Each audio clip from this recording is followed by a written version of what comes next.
Hello and welcome to Iron Port. Iron Port is proudly brought to you by the Ghana Ports and Harbours Authority, the Ghana Revenue Authority GOIL Company Limited, Serene Insurance, and Ghana Link, the company that brings you the integrated customs management system. Our media partner is the Business and Financial Times. You can get all the transpires here in the Thursday edition of the BNFT. Folks, today we continue our discussion on the African Continental Free Trade Area. We want to investigate how much our countries in Africa engaged in the free trade and how these countries, some of the challenges they are grappling with so far as Afcfta is concerned. To digest this matter, we had the privilege to interact with the International Chamber of Commerce Ghana, its Secretary General, Emmanuel Doni Kwame, as well as an international trade expert, Louis Afo. Let us hear what they had to say. First of all, I'll ask you what you think the current state of Afcfta is. Well, if you say the state of Afcfta currently, then you are looking at the trading, how far trading has gone. Absolutely. With respect to people taking opportunities under Afcfta. Yeah. Other than that, I would have said that Afcfta even started when the 22nd country ratified. Yeah. So certain accepting protocols were in force.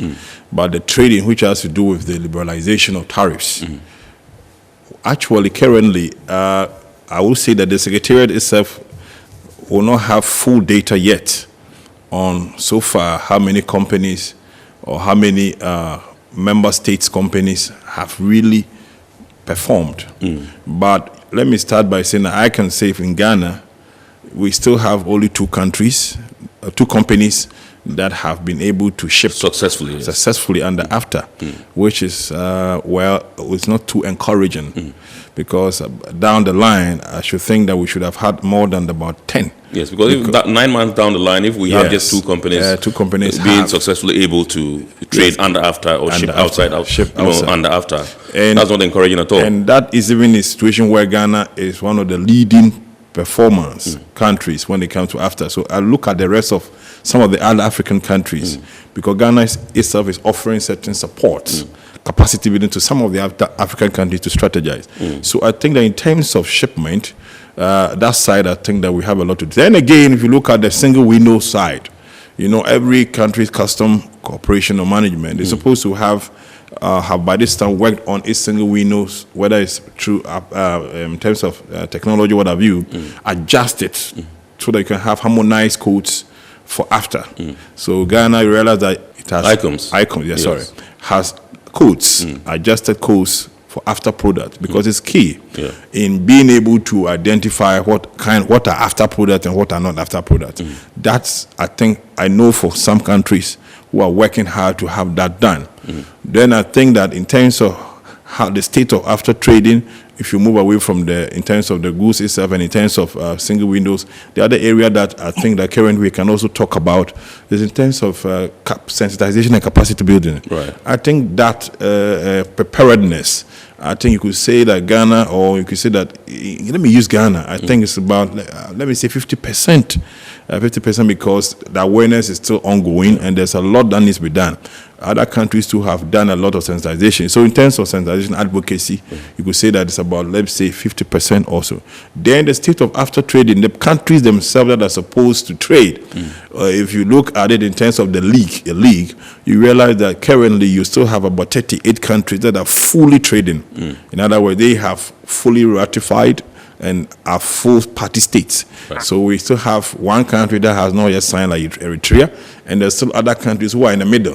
When I say the middle, they have signed, they have ratified, but they've not submitted their letters of ratification, so they are not full members yet. Right. Has the ICC, your organization, the International Chamber of Commerce, done an assessment of the state of Afcfta since trading began on the 1st of January 2021? We currently working on that research, but from data that's available, we believe Afcfta represents a decisive step towards the continent's long-held aspiration of regional integration. And so far, at least, we've seen countries have ratified. Some trading has started. But we all know that the pandemic has made it very difficult for the free movement of both goods, people, and services. Most of our borders are closed. Just last week, we had the demonstrations at our border post for the opening of our borders. So definitely, its impact on Afcfta, it's been felt on the continent. This week, I know the Secretariat, the Commission, then commenced work on the protocol on investment, and I think that's very key. As you mentioned, there are tariff barriers that can be dealt with easily, but the main concern is non-tariff barriers. Investment in transport, investment in the energy sector, and we want to encourage more intra-Africa investment, so that disputes that we see with cross-border investments, the key one being the building of the dam in Ethiopia. If African countries can come together and then we pool all our resources and then we invest in such infrastructure together, so that the benefits is felt on the continent. Countries don't see themselves as individual states that need to benefit at the expense of others. We have a lot of resources on the continent. We have uranium in countries like Niger. So if we have to invest in nuclear facilities to provide electricity, that's there. With the DRC, there's a Congo River, we can develop a hydroelectric dam. With transport, yes, in the case of Ghana, at least we've been able to invest in the port of Tema and Takrady. We have Tema 3. The next has to do with road. Given the fact that we understand that it's only 2 companies that have been able to successfully ship under Afcfta, what are some of the challenges you think that has, necessitated this occurrence? I believe these companies were already trading. We had the ETLS. There are a lot of companies who are already trading within the sub-region and exporting, mostly by road, by sea, by air. After it's more or less a scale-up of the work of ECOWAS, and it's supposed to eliminate tariffs by 90%. So you wouldn't see any big difference. You just want to encourage more exports. Currently, I think intra-African trade is around 17%. And we need to monitor that figure and then step up our production capabilities on the continent, so that at least the main thing is, how do you drive demand? Because on the same shelf in any shop in Africa, people will still trade or import from other parts of the world. So how do you replace a product made from any part of the world with a product made in Ghana? You can only do that when the 2 parties are talking. And then people are assured not just of price as a result of duty elimination, but also the quality. And I know there's a lot of work being done on harmonization of standards to ensure that the quality of our goods do meet the standards that can compete with any other product from any other part of the world. Mr. Donikwame just mentioned the element of COVID, which naturally would affect, trading. But what are some of the issues you think has impacted, the smooth, takeoff of Afcfta? I think that we need to understand, let's clarify a few things. We have difference between the challenges of the operationalization of Afcfta. Yeah. Which don't need to talk about some of them. Yeah. And then we have the trading itself, getting companies to export. Yeah. That is, I think, the main issue. Okay. Operationalization has several issues. Okay. That one, which are some of the fact that, as I said, some countries are still yet to become full state. To ratify. Other countries are still yet to strategize. We have what we call the BIAT, boosting intra-African trade. The BIAT is like the map. It's like the blueprint by which every country is supposed to strategize under Afcfta. It's 7 pillars. And Ghana was one of the first to adore its own. It's standard among all the countries, our member states. You have trade finance, which you have to do. How are you going to use finance to support Afcfta? Because, mind you, I keep on saying that the way we did our things is the same. AFTA is not a panacea for the existing economic issues. That is what countries should know. So we shouldn't put so much pressure on the demand for AFTA. What is AFTA going to do? Because AFTA is only bringing what we call 90% of products, not tariff, 90% of products to be liberalized over zero tariff over a period of years. So it is an opportunity so that you realize that if you take trade finance, if you take trade-related infrastructure, which Donnie talked about, the trade-related infrastructure, every country or a member state should do everything possible to finance its infrastructure, being maritime, being road, being aviation, whichever way, being energy. That, if you are to measure before AFTA came, what was the position of some of these member states? Were they already in difficulty? So now that AFTA has come, it's an opportunity. So you cannot say that because AFTA came and trading started in January 2021, you were having certain economic issues. So because of that, due to AFTA, you had to just be solved overnight. No.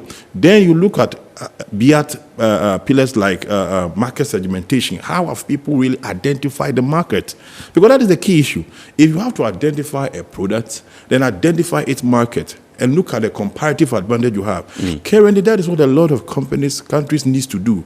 Go and let the people identify which product they can export. Because if you don't know what you export to your next market, you cannot even start at all. Apart from the COVID, there's a lot of sensitization which people should know, existing companies should know, how do I qualify to export and after, and then what are the materials or the procedures? Some have been hearing. You think this sensitization and education has not gone down enough? It is going, but I don't think it's still, there's a lot to be done.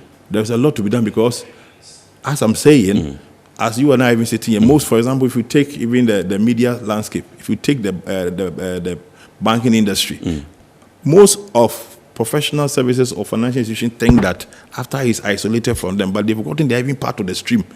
So imagine trade finance, as I mentioned to you, which is a pillar or a BIAT. The people who are involved do not know. Most of them do not know that they are part of the agreement. And they rather look at it from afar, like, oh, we are just supposed to support AFTA. No. Financial institutions are not supposed to support. They are part of the agreement. They have to take opportunity and see how they can expand. So that is why I said that sensitization. And they can come in by financing people who are willing to export. Yes, for example, like I said, every country is supposed to strategy. Ghana is using Ghana as a bank. If you go to the regional scale, the heads of states taxed Afcfta Bank to support the financing of AFTA at the regional level. And if you look at ADB, African Development Bank, it's also looking at the agribusiness and other developmental infrastructure. So it means, therefore, that we need more regional banks and national banks that will focus on the various priority sectors under AFTA. Mr. Donnie Kwame, please, I want to find out from you. Mr. Afo mentioned the issue of trade finance, and I want to find out from you how critical you think that is in the scheme of things as far as this whole AFTA arrangement is concerned. It's key. Access to finance, it's the biggest bottleneck. The good news is the Pan-African payment system has been launched. I just wish somebody can just give me an idea, somebody who's actually tested it. And that's one breakthrough, because any businessman has his own concerns about how am I going to get paid. We have the CFA. On the continent alone, we have as many as 42 currencies. But once we have the Pan-African payment system, you know, once you export, you can get your CDs, even if it's sent to a country that deals in CFA. So that's one big breakthrough, and I think that's one of the success stories of AFTA to date. With access to finance or supply chain finance, with this breakthrough, it's also some form of investment to encourage people to fund these things. Trade finance, it shouldn't just be limited to people importing from other parts of the world. Africa has been seen to be a very risky area, but we need to encourage our banks through ADB and Afcfta Bank to support long-term financing of projects that are focused on AFTA. be it infrastructure, be it in trading. Right. So let me come to the studios here and speak to Mr. Aful and find out what some of the activities are. I know you have done some work to assess the state of the secretariat, which we house here in Ghana, and whether you think that they have the full complement of their team, so to speak, to deliver effectively. That's what I say. The secretariat is an organ under African Union. The load on them is too much, and I can imagine. Because currently, I know they have about 3 directors. They are supposed to have more directors. We have the director of trade, director of trading services. There are more directors they are supposed to have. They are supposed to employ close to about 200 staff. They have not done that. And I don't blame them. How many do they have now? Currently, I don't know, but I don't think they have to 200. Okay. And you can imagine their responsibility is to work closely with the member states before they come to the stakeholders. But they are even doing well because sometimes they get so many invitations from the stakeholders and they always meet them. And looking at the job at large, like I was saying, you have to get on board those countries that have not fully become members. You have to get to countries that have issues with some of the sectors. And they are doing all that. What we need to do is that we as stakeholders need to come together to support the sensitization and advocacy work. After it's a world creation opportunity. If you divide the estimated or expected revenue of about 2.4 trillion over a population market of about 1.2 billion people, every African is supposed to have about $8,000. Convert $8,000 to cedis, you are going to have about 17 to 18,000, and that is enough to start a business. Right. So it is an opportunity we can't do away with. And our government must be committed to what they have signed. So while there remains much hope for free trading in Africa, our experts are calling for increased sensitization, more investments, among other things, if the full benefits of Afcfta are to be realized in its totality. Iron Port returns after this break. Every now and again, GOIL makes good things happen. This time, GOIL has introduced Super XP Ron 95, a higher grade fuel loaded with additives and yet sold at the same price as normal fuel. GOIL Super XP Ron 95 enhances engine performance like never before. It maintains the engine by keeping it clean from carbon deposits. GOIL Super XP Ron 95 is designed to burn slowly and thus improves fuel economy, making you save money after several kilometers. GOIL Super XP Ron 95 gives you a smooth driving experience, that is, less vibrations. Fill up with GOIL Super XP Ron 95. Now there's no need to pay more for any higher grade fuel. GOIL has that sorted. GOIL, good energy. Electricity, then pay your taxes. Our taxes, our future. Because you see, without our taxes, we wouldn't have good roads, good schools, better hospitals, street lights, and other very important social amenities. When we pay our taxes, we give our children free and quality education. Talga, my money too small. Why should I pay my tax? Look, small. Salifo, it doesn't matter how small or big your business or income is. You still have to pay your taxes. The little taxes from each and every one of us, when put together, could give your community clean water, or that deprived school with tables and chairs. Please pay your taxes. It is your responsibility. It is your civic duty. It is the law.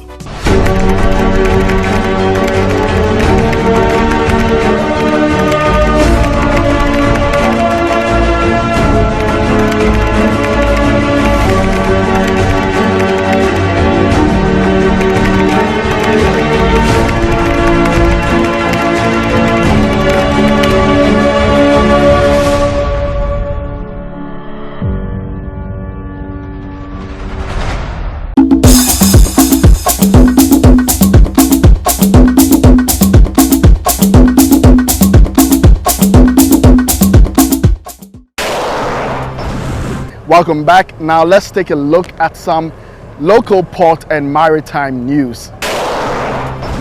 The various shipping lines that ferry cocoa from Ghana to the various international destinations have negotiated with the Ghana Shippers Authority and the Cocoa Marketing Company freight rates for the 2021-2022 season. The lines agreed on a 5% increment across board on the previous freight rate, with the bunker adjustment factor increased by 1%. This means freight rate to the United Kingdom, for example, is now £31.5 from the previous rate of £30. This conclusion was arrived at during the 2021-2022 Cocoa Freight Negotiation Conference held in Accra. Represented by his deputy, the Minister of Transport, Kweku Foresiama, said infrastructural investments made in both the ports of Takoradi and Tema would give the shipment of cocoa in Ghana a significant boost. With the Takoradi port preeminent position as the leading port for the shipment of Ghana's cocoa, the development and operations of on-dock multi-purpose terminal to enable the port accommodate bigger vessels is ongoing. The managing director of the cocoa marketing company, Vincent Otre Akomia, revealed that Ghana recorded the highest production levels ever since the introduction of cocoa in the 2020-2021 year, despite the year being a very challenging one. He, however, called on shipping lines to increase their use of the Takoradi port. Only 4 containerized shipping lines called the Takoradi port, although Takoradi port handles the highest volumes of our shipments. The Chief Executive Officer of the Ghana Shippers Authority, Benonetta Bismarck, praised shipping lines for adopting improved digital means of transaction in the face of the COVID-19 pandemic. However, she urged the lines to institute standard operating procedures for their various services to improve ease of doing business at the ports of Ghana. Some of the shipping agents had a plethora of inexplicable charges and were also engaged in blacklisting clearing agents for outstanding debt on previous transactions to the detriment of innocent consignees, thereby resulting in delays and associated colossal demurrage payments. These issues have impacted on the rising cost of doing business in Ghana's ports.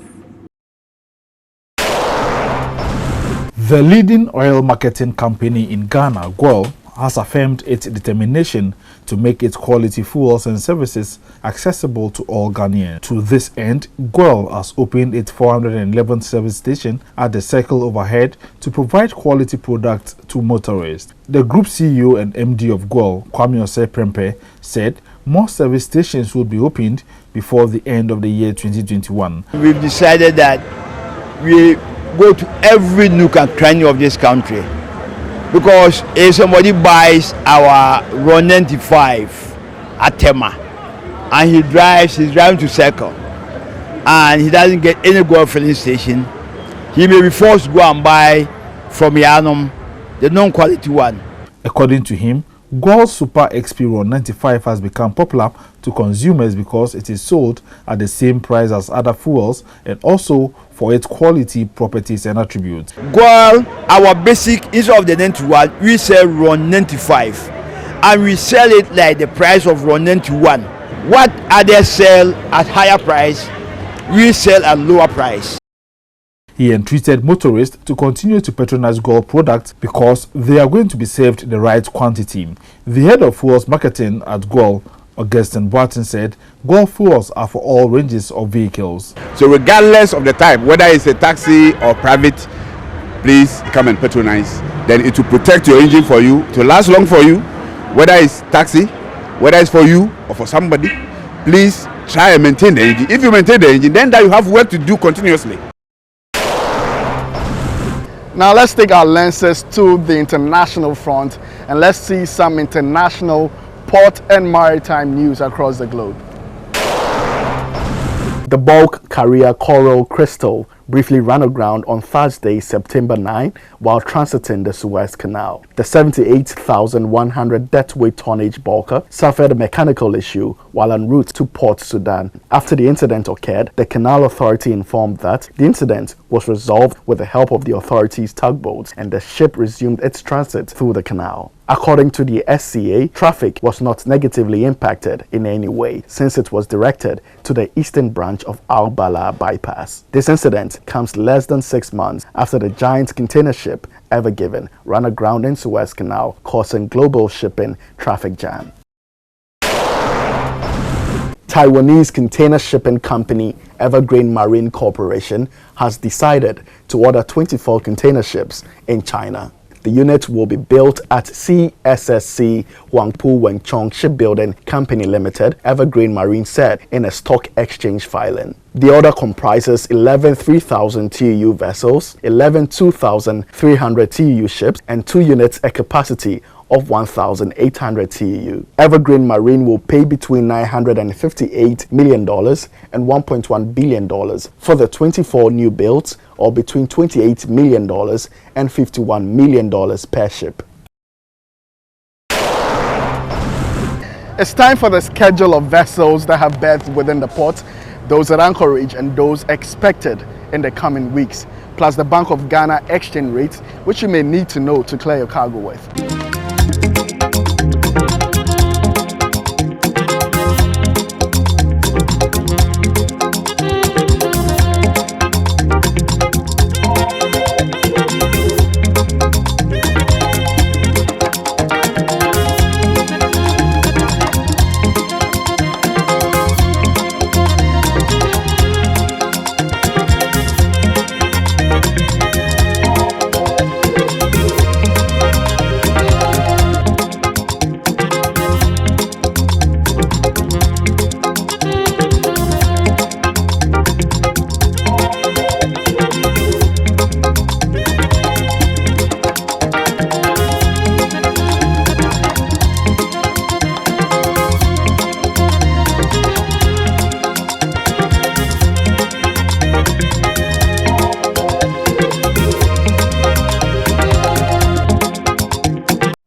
Now let's listen to some comments from viewers of our program.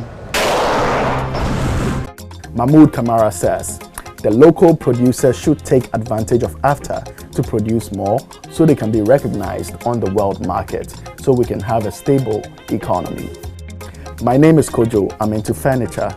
This Afcfta thing sounds interesting. I want to know what I need to do if I want to trade with countries in East Africa, for example. Hello Kojo, our Afcfta expert said it will be first important to find out if the said country has considered tariff for the particular product. If yes, you get into contact with the task force set up to inspect goods in Ghana to be traded under Afcfta. You could also seek financial support from the financial institutions available. You can go ahead to export Afcfta.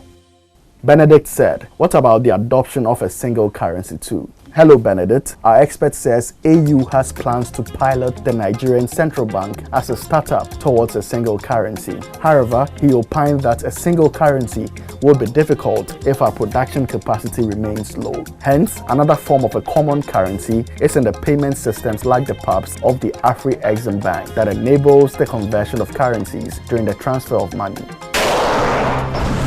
That's all for today's edition of Eye on Port. We hope you've been educated. Remember, you can watch all that has transpired here, as well as previous episodes on our YouTube channel, Eye on Port. Remember to like, subscribe, and give us feedback. Thank you for watching.